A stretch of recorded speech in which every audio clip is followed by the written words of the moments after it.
4 Mini Horror Attacks by Colton Dennis. Trapped. A car appears driving, stops then turns off. The doors open then shut. Alfred Alexander and Victor McCormick appear. The car hatch opens. All right, we head that way for a few miles. Then we'll see the cave, said Alfred. All right, I guess we only grab what we need, asked Victor. Yeah, said Alfred. Should we leave our cell phones, asked Victor.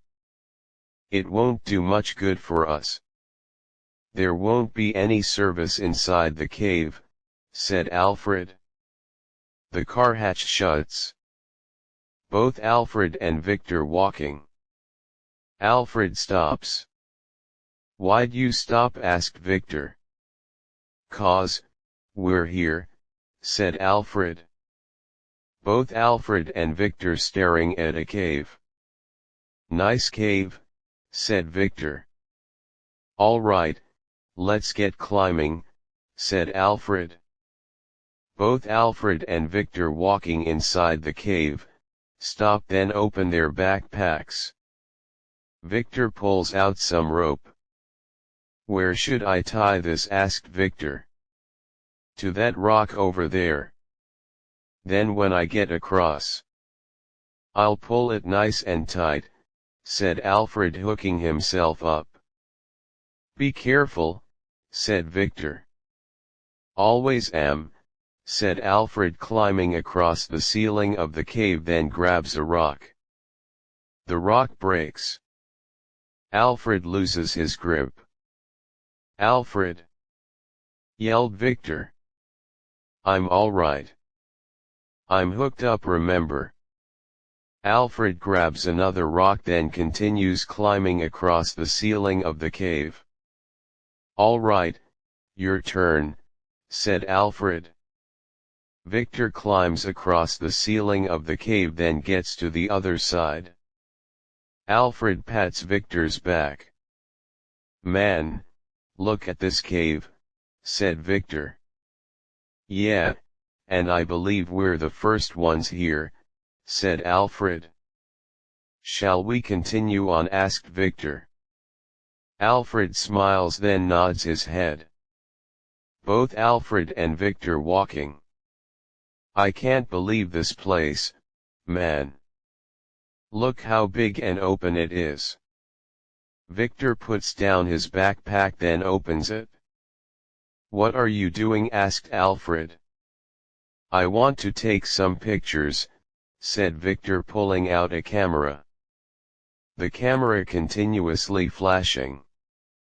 Victor walking, stops then raises the camera. The camera flashes again. Bats flying out of the darkness. Both Alfred and Victor laying on the floor of the cave. I think that's enough flashing, said Alfred. I think you're right, said Victor. The cave floor starts shaking. Both Alfred and Victor grabbing sides of the cave wall then look at each other.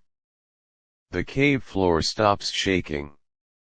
Must have been a tremor, said Alfred. Victor puts the camera into his backpack. The cave floor starts shaking again.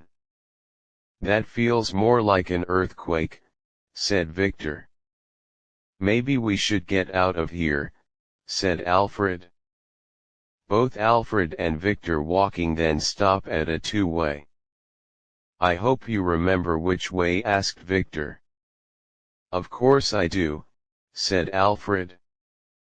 Both Alfred and Victor walking down the left tunnel. Footsteps walking. Are you sure it's this way? I don't remember seeing these on the walls before, said Victor.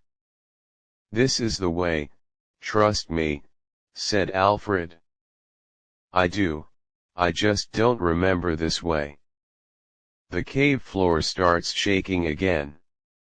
That seemed closer, said Victor. Come on, the faster we get out, The faster we could leave, said Alfred. Both Alfred and Victor walking. Is it getting hot? Asked Victor. Yeah, it is, said Alfred. Both Alfred and Victor get to an opening, then look down. Lava appears. Oh my God, said Alfred. I told you we went the wrong way, said Victor. Sorry Victor, I really thought it was this way. Let's head back, said Alfred. The cave floor starts shaking. Alfred loses his balance, falls off the cliff, then grabs the ledge. Alfred, give me your hand. Come on pal, I ain't leaving you, said Victor. Alfred grabs Victor's hand. Victor pulls Alfred up. Thanks, said Alfred. You'd do the same for me, said Victor. Both Alfred and Victor stand up, then start running. Footsteps running. Go to the left this time. That's the path, said Alfred. The cave floor starts shaking. Rocks start falling from the ceiling of the cave, then block right tunnel. No. Shit, what now? Asked Victor. Head back the other way. We'll have to cross the lava, somehow, said Alfred. Both Alfred and Victor turn towards the left tunnel. The cave floor starts shaking. More rocks fall from the ceiling, then block the left tunnel. Damn it, we're trapped. We're trapped, what now? Asked Victor. We can't lose our heads. We have to dig our way out, said Alfred. Rocks being moved. Victor groaning, then stops. That's it, I give up. We won't be able to move all of them. We're gonna die in here, said Victor. Don't say that, I don't want both of our parents thinking we're dead. Now, just continue digging, said Alfred. Both Alfred and Victor appear sitting on the cave floor. Man, I can't move another rock, said Victor. Me either, but we need to try. Before we pass out and die, said Alfred. What a way to go. Just falling asleep, huh? Asked Victor. Yeah, said Alfred, closing his eyes. A police car pulls up, stops, then turns off. The driver door opens, then shuts. Officer number 1 looks at the car. Hey Sheriff, I'm up here by Death Ridge. I found an abandoned car. I think there must be hikers up here, said officer number 1. I'm on my way, said the sheriff. Both Alfred and Victor groaning lowly. Al, sorry for blaming you, said Victor. Vic, I'm sorry for bringing you in here, said Alfred. Both Alfred's and Victor's vision goes blurry. Rocks explode.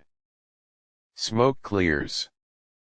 Both firefighters and officers walking through the hole then see both Alfred and Victor. Firefighter number 1 kneels next to Victor. I got a pulse. But it's weak, said firefighter number 1. Get these two out of here and to the ambulance, said officer number 1. Stretchers being loaded into the ambulance. Victor opens his eyes, then sees Alfred. Alfred smiling. Welcome back, buddy, said Alfred. Victor smiles, then laughs. Let's never do that again, said Victor. Or next time, we take your path, said Alfred. Both Alfred and Victor laughing. The ambulance drives away. The end. 6. A house appears. Georgia Williams appears, then places a crucifix. Homer Kane appears walking into the living room. "Are you all set because we're ready in here?" said Homer. "Yes, I'm ready," said Georgia. Footsteps approaching.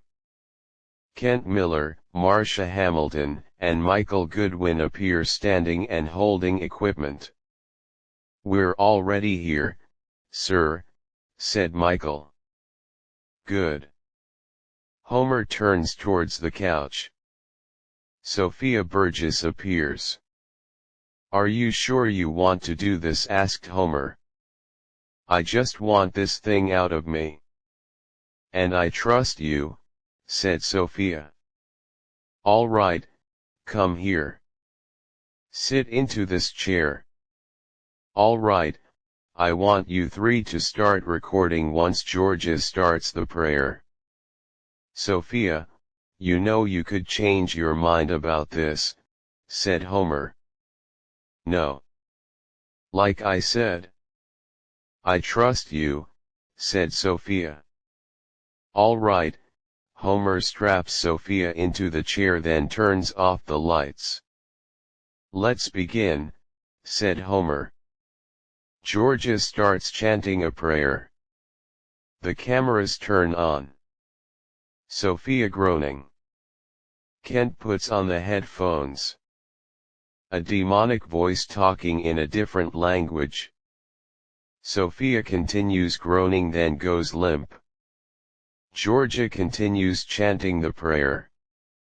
Homer walks towards Sophia. "Is she dead?" asked Marcia.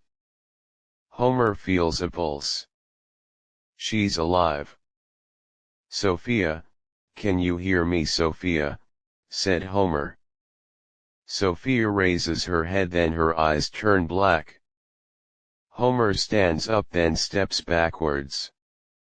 "You're pathetic, pretending to be a priest. Just so you could talk to the dark side. Be careful what you wish for, priest," said Sophia in a demonic voice. "You're the demon, aren't you?" asked Homer. "Of course I'm the demon." "Who were you expecting, Houdini?" asked Sophia in a demonic voice. The house starts shaking. Sir, what's going on?" asked Michael.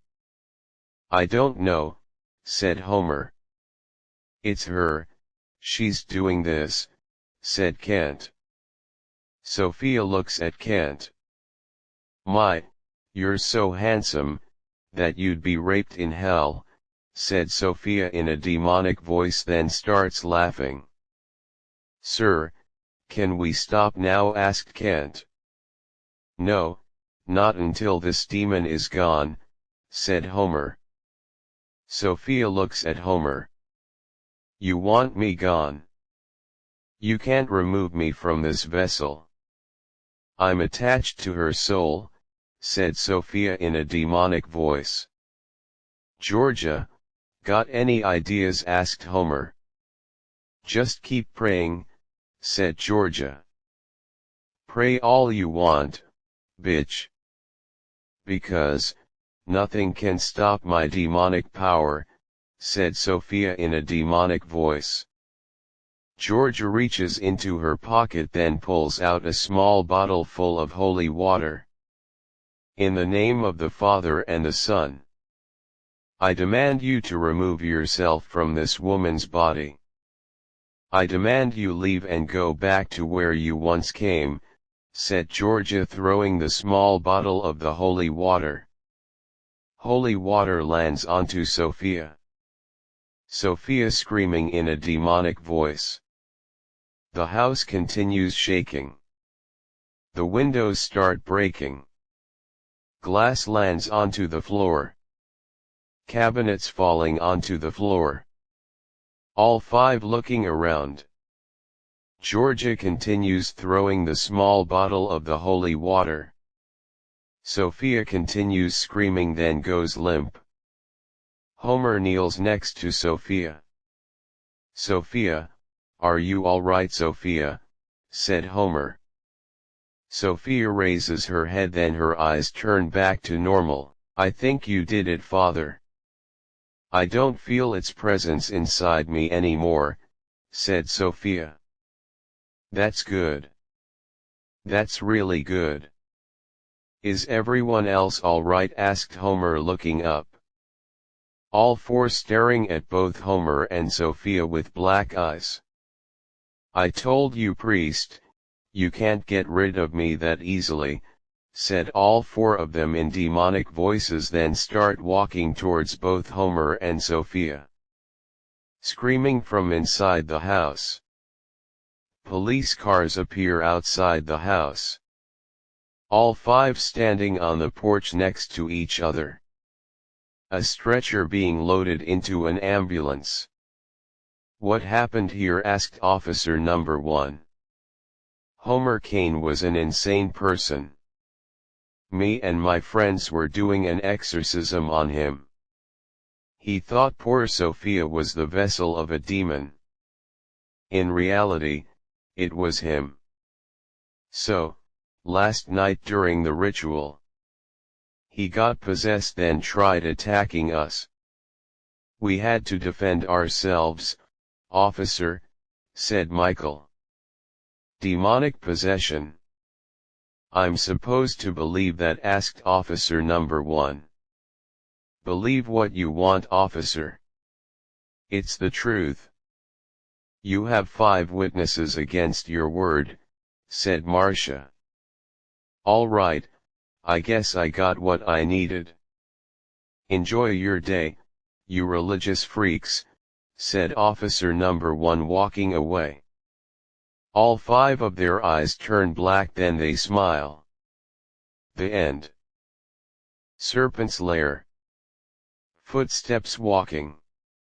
"Come on, keep up," said Audrey Arnold, appearing.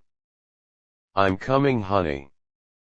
Just need to tie my shoe," said Brian Reynolds, appearing. Deborah Rice and Emilio Page appear kissing. "Oh, how sweet. Could there be another?" asked Lindsay Morales, appearing behind both Deborah and Emilio. "Shut up," said Deborah. Lindsay smiles.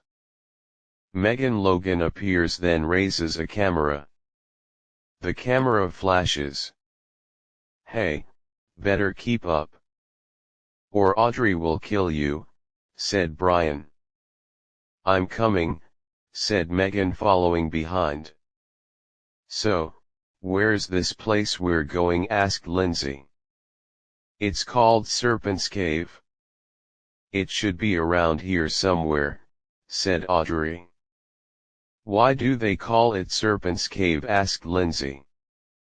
"'Cause of all the snakes inside it." Audrey stops, then smiles. "There it is," said Audrey. A cave appears in the distance. "Did she just say snakes?" asked Lindsay. "Yeah, she did," said Brian. "Don't worry, Lindsay. Not even a snake would want to eat you," said Emilio. "Shut up, Emilio," said Lindsay.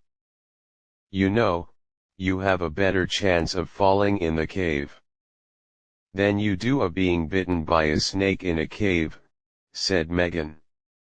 "Thanks for those facts," said Lindsay. All 6 walking then appear outside the cave. "Here it is," said Audrey.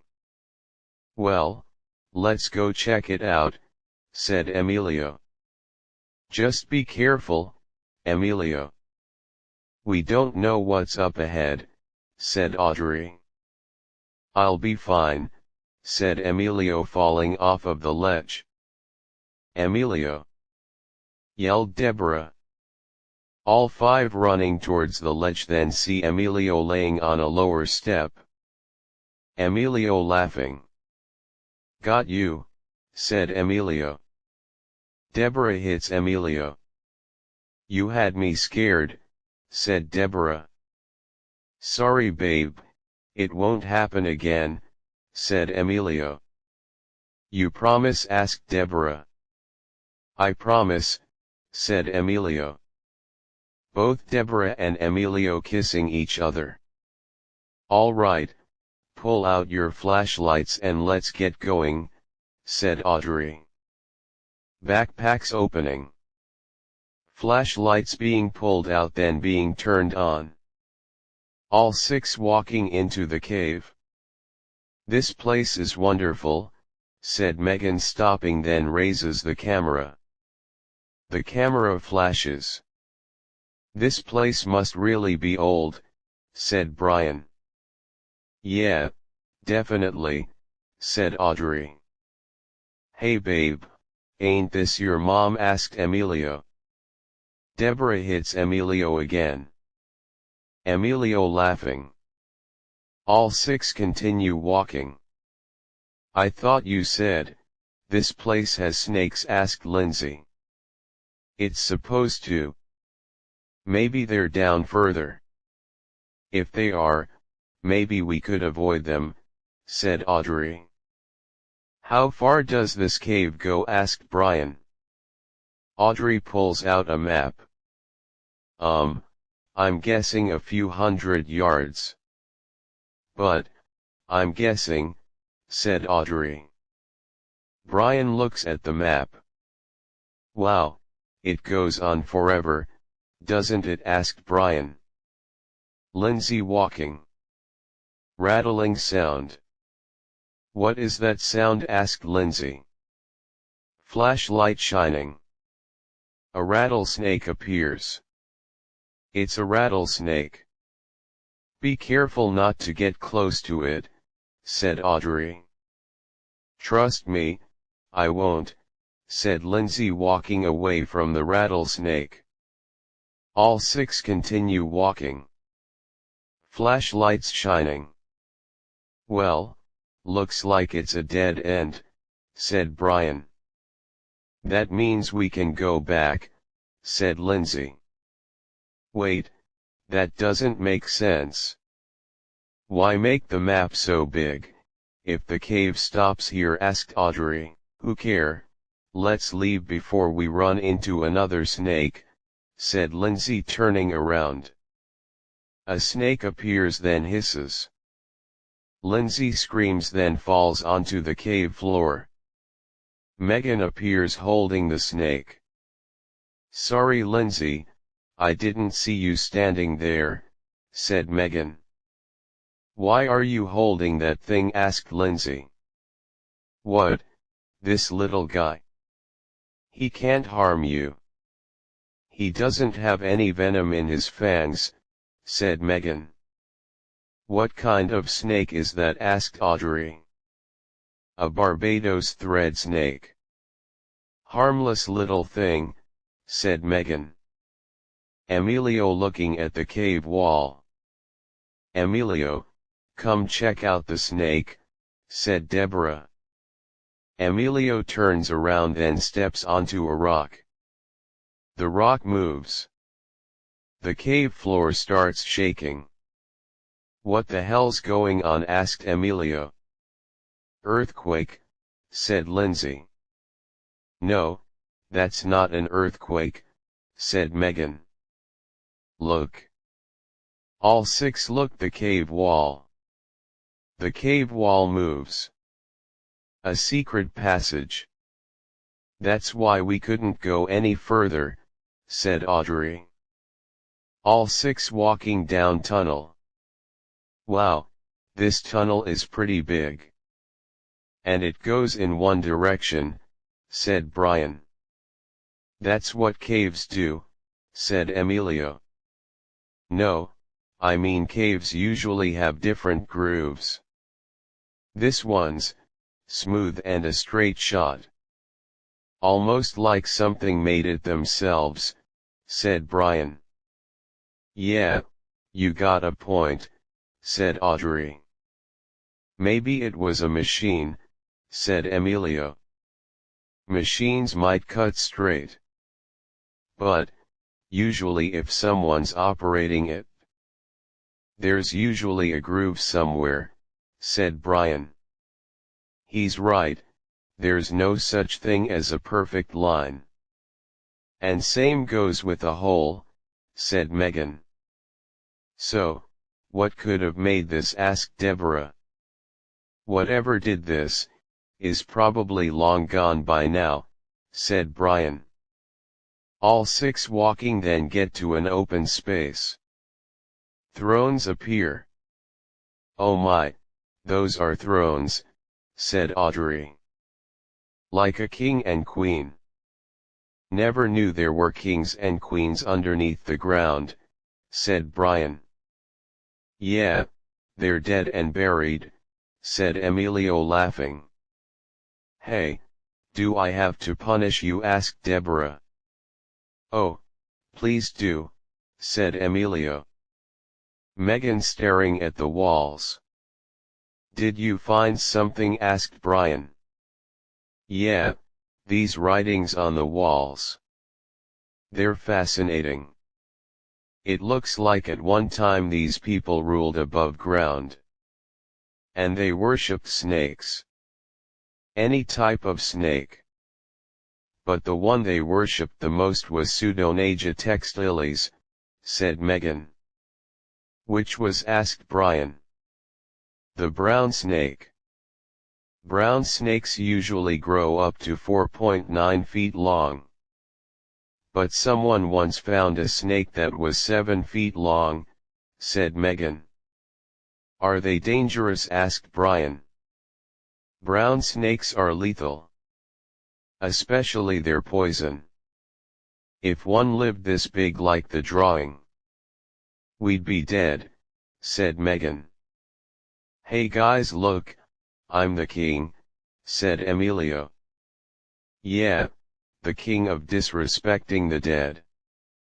Get off their throne, said Audrey. But mommy, said Emilio.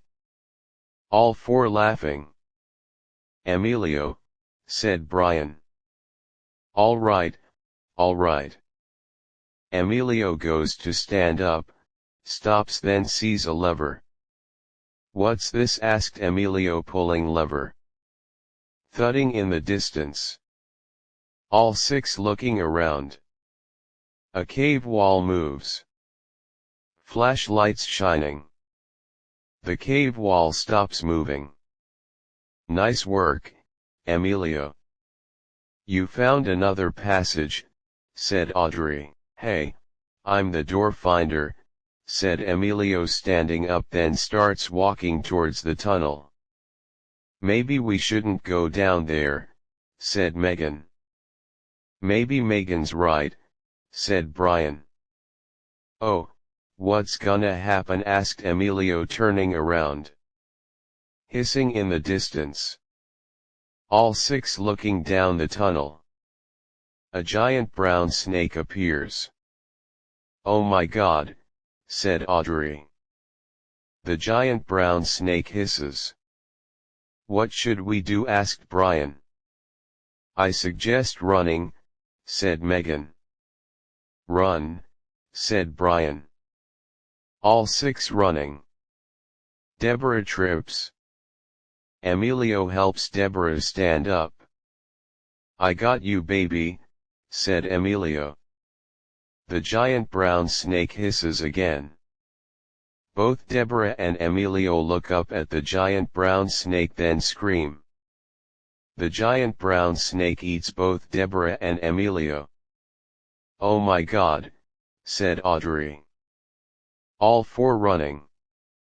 The giant brown snake follows the group.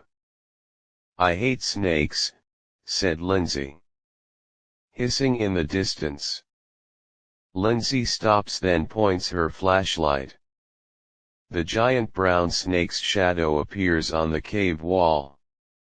Lindsay turns around, bumps into Megan then continues running. Megan groaning, feels around for her glasses, grabs them then puts them on. Hissing from behind Megan. Megan slowly turns around. The giant brown snake staring at Megan then hisses. Megan screams. All three running then stop. Megan, oh my God, said Audrey. We can't stop now, said Brian. All three running. Brian stops then looks back. The giant brown snake appears. Brian opens his backpack. Brian, said Audrey. Keep going, I'll distract it, said Brian pulling out a flare. Audrey running. The flare get lit. The giant brown snake hisses. Brian swings the flare back and forth then laughs. The flare goes out. Brian looks at the flare then at the giant brown snake. The giant brown snake hisses. Both Audrey and Lindsay running. Screaming in the distance. Brian, said Audrey. Lindsay continues running then goes through the opening. Audrey, hurry up. Audrey running. Come on, said Lindsay stepping onto the rock. The cave wall starts closing. The door, said Audrey. Audrey, hurry. The cave wall shuts. Shit. Audrey. Hang on, I'll try to find the button, said Lindsay. Audrey hitting the cave wall. Hissing from behind Audrey. Audrey turns around and looks at the giant brown snake. The giant brown snake hisses. Lindsay feeling the cave wall. Banging on other side of the cave wall. Audrey screaming. Lindsay covers her mouth. Oh my God. Oh my God. What do I do? Lindsay sits next to the cave wall. Oh my God. All my friends are dead, said Lindsay starting to cry then stomps her feet. The rock gets stepped on. The cave wall starts moving again. Lindsay falls backwards onto the cave floor then looks up. The giant brown snake hisses. Lindsay screams then gets pulled into the tunnel. The giant brown snake slithers out the tunnel then hisses. The end. Pain in the Grave. Halloween Night, 1994. People walking. Cecil Andrews, Georgia Page, Leonard Spencer, and Lucille Clayton appear. So, Halloween night and there's nothing to do, said Cecil. Hey, I have an idea. Let's have sex. You know, me and Lucille. And you and Georgia, said Leonard. Yeah, like saying it that way will help you, said Lucille. Oh come on baby. I love you, said Leonard. Saying it to other girls might work. But, it won't work with me, said Lucille. Damn, said Leonard. Hey guys, let's check out the graveyard. It's supposed to be creepy, said Cecil. It's always creepy, said Georgia. Yeah, but on All Hallows Eve, the spirits of the dead come back to roam the earth, said Leonard. Exactly why I suggested it, said Cecil. I'm not walking through some cemetery. Especially with these new shoes, said Lucille. Oh, come on baby. It'll be fun. Halloween night, a graveyard. Come on, said Leonard. I don't know, said Lucille. What could happen? Asked Leonard. Yeah, come on Lucille. I'll go if you go, said Georgia. All right, since Georgia is going, said Lucille. All four walking then stop in front of the gate. Look at this. It's locked, said Cecil. Don't worry, I know another way in, said Leonard. All four walking then get to a fence. Nice entrance, said Cecil. Quiet, now don't tell anyone about this. My older brother showed me this, said Leonard, moving a rod out of the way. All four crawling through the fence. Nice trick, breaking and entering, said Lucille. Oh, come on. Like people have never done this before, said Leonard. All four walking. Look at these gravestones, said Georgia. I have stones, said Leonard. Yes, and you have the biggest of them all, said Cecil. Thanks, said Leonard. But, your pecker needs some work though, said Lucille. Leonard looks at Lucille. Oh yeah, said Leonard, tickling Lucille. Lucille falls onto the ground. Leonard lays on top of Lucille. Both Leonard and Lucille looking at each other then start kissing. All right, we'll leave you two alone, said Cecil. Thank you, said Leonard, watching both Cecil and Georgia walking away, then looks back at Lucille. Lucille kisses Leonard. Both Cecil and Georgia walking. Sorry you have to spend your Halloween in a graveyard, said Cecil. Hey, no matter where you are. That's where I want to be, said Georgia, kissing Cecil. A person wearing a goblin mask jumps out from behind tombstone. Both Cecil and Georgia scream. The goblin mask gets taken off. Otis Welch appears. Otis, said Cecil. I got you both good. You would have jumped into heaven if I didn't remove this, said Otis. Give us a minute, said Georgia. Footsteps approaching. Marlene Bishop, Mindy Hanson, and Steve Frazier appear. Did you scare them? asked Marlene. Yeah, I did, said Otis. Marlene hits Otis' arm. Do that again. And I'll take away what you like doing to me, said Marlene. Sorry, said Otis. Are you guys all right? asked Marlene. Yeah, said Cecil. What are you two doing in a graveyard? asked Steve. Leonard thought it was a good idea.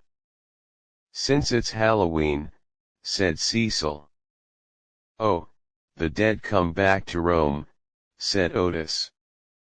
Where is your little friend? asked Steve. Busy, said Cecil. Doing what? asked Steve. You mean, doing who? said Cecil. Lucille moaning. Leonard stops. Lucille, I need to tell you something, said Leonard.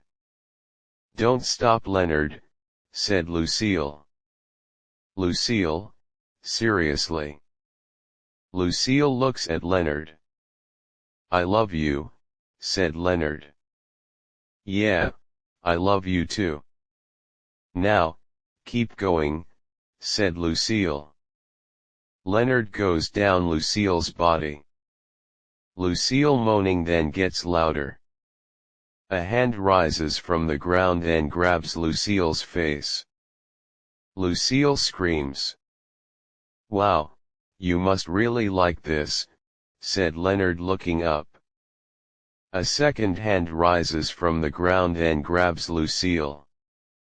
Lucille struggling. Leonard stands up. Lucille gets pulled underneath the ground. The hens grab side of the hole.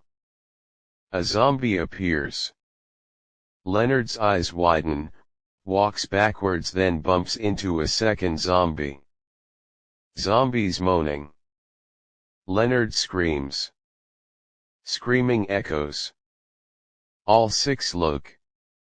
What was that? Asked Mindy. It sounded like Leonard, said Cecil. All six running. Leonard! Leonard! Yelled all six of them. Georgia looks, then sees the hole.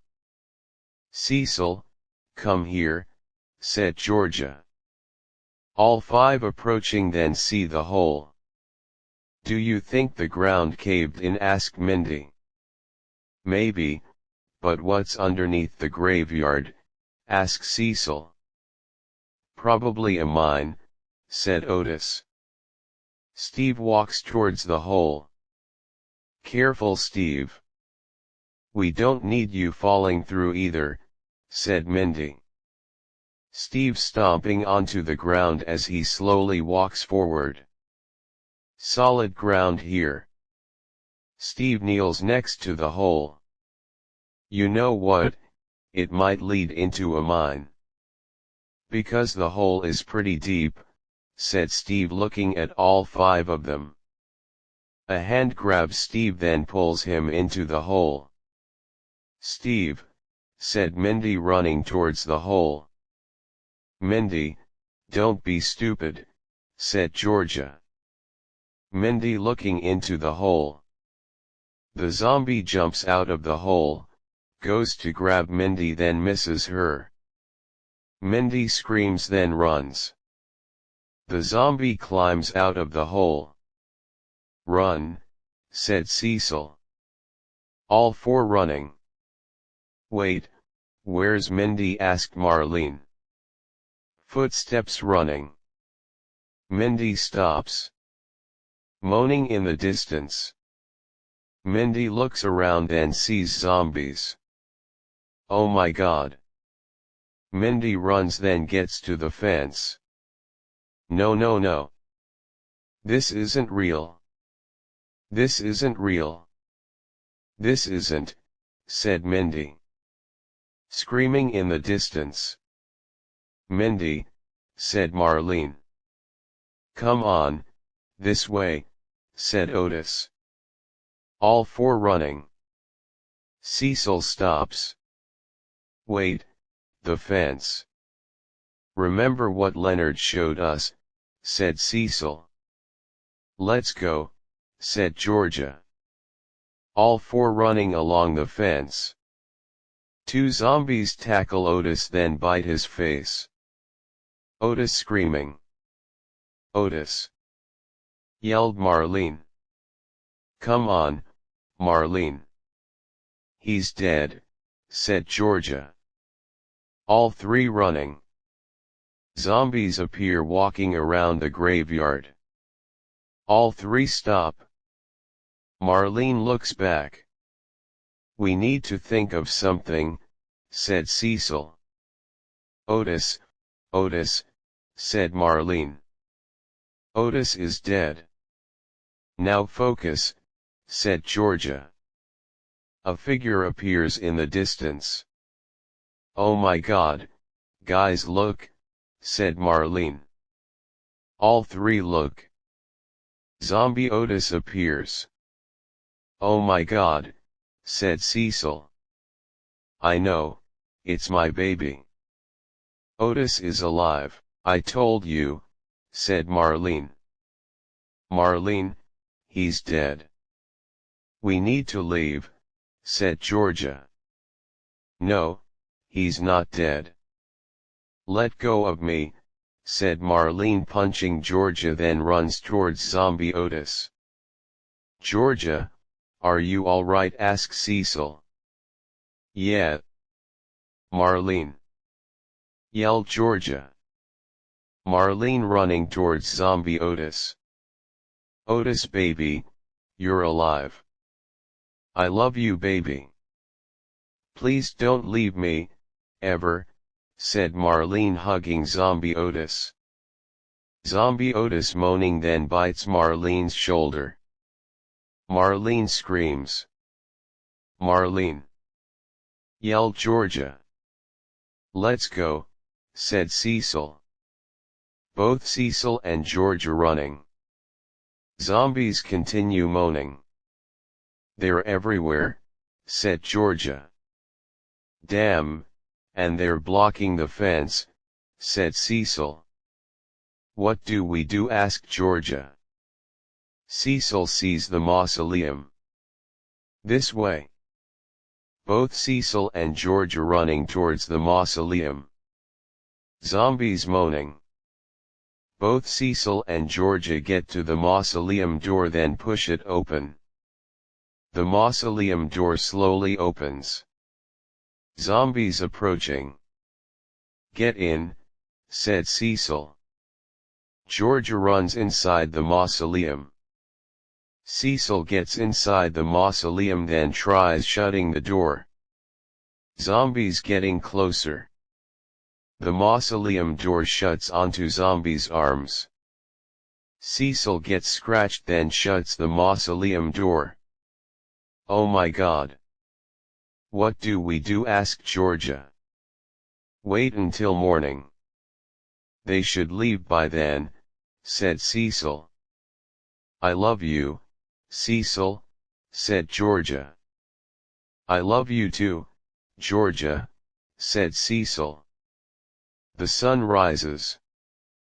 People walking through the cemetery then see the mausoleum door open ajar. The mausoleum door opens. Zombie Cecil appears eating Georgia's body, turns around and growls. A gun fires. Zombie Cecil gets shot in his head, then falls on top of Georgia's body. I hate kids on Halloween. They don't let the dead rest, said man number 1. A sign gets uncovered from the weeds, then reads, Do not enter, the dead rise on Halloween. The end.